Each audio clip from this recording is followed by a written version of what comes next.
Welcome class to League of Legendology NLC edition with me, Professor Foxdrop. First week of games are over, let's check in with our students and catch up with their grades so far. Los Ratones. I was very excited to have this student in my class this year, and in week 1, they showed us why. A convincing win versus Nord, who are predicted to be a top 3 team in the NLC with 4 ex-LEC players, including legends Santorin and Vizicachi. In that game, Crowley got some early kills, and he absolutely popped off. Was less convincing in their game versus Lundqvist Lightside, however, very scrappy to begin with, but their superior macro prevailed. Los Ratones get an A for week 1, looking like they're living up to their expectations. Next up is Bulldog at 1-1, but I'm very disappointed. I know this team can do more if they just applied themselves. He lost to Verdant, who had an emergency auto-filled sub, and then they should have lost their second game against Lundqvist Lightside. Credit to their team fighting, bringing that second game back and taking home the dub. To be honest, it was mostly just a throw from Lightside. Bulldog, I want to see more, and I want to see you after class. D. Next up is Nord. Like Bulldog, they're 1-1 in Group A, but they had the displeasure of facing Los Ratones in their first game. It's a little unfair, but I was still expecting to see a little more out of them in that matchup, so that will affect their grade. Their game versus Verdant, however, was very different.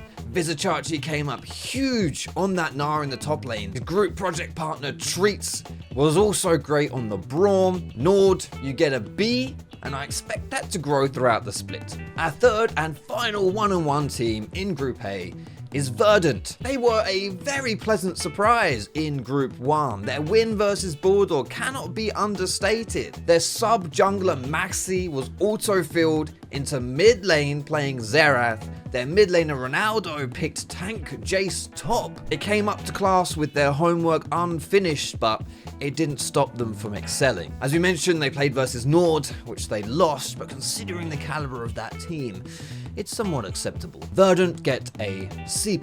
Our last team in Group A, and sadly for them, the only team unable to pick up a win in the first week, Lundqvist Lightside. The academic expectations for the student were somewhat tepid coming into the split, but I actually liked a lot of what I saw from them. Playing versus Los Ratones will never be easy, but they definitely gave them a run for their money early on in the game. And against Bulldog, Lightside had a commanding early game lead, thanks to a beautifully executed lane swap. Unfortunately, they chucked it all away by overforcing and earned their second loss. Despite their 0-2 record, however, placing them at the bottom of Group A, there's definitely some potential here. C-.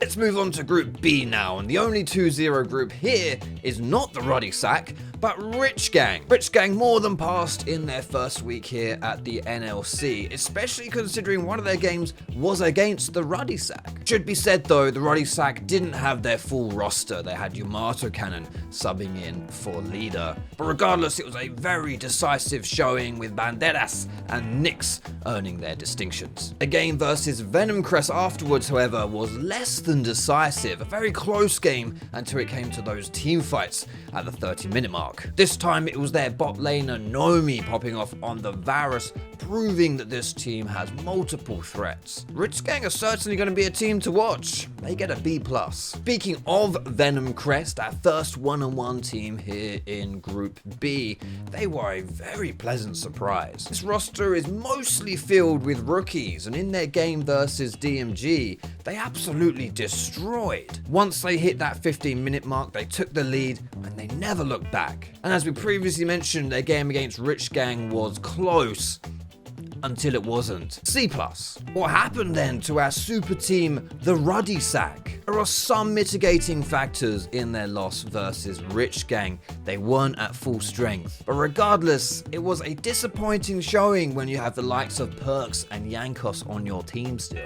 Against Chaos, however, they were exceedingly dominant, especially in their macro plays. Certainly more of what we were expecting to see from this student in this semester, but Chaos didn't show a lot of life in week 1, so we'll see if the Rudy Sack can continue to do that versus tougher opposition. I am expecting much more from the Sack, but so far, B-. DMG are our final 1-on-1 team from Group B, and with the foundation of Bucci and Bitzer, 2 of our returning eggheads from NLC last year, they would have a decent roster. Their loss versus Venom Crest, however, was extremely one-sided, and their only win was against Chaos, who haven't shown us too much so far. Certainly room for improvement if they apply themselves. I'm just hoping I won't have to hold them back a year. C-. The last team to mention today, Chaos. They joined Lundqvist Lightside in the 0-2 jail.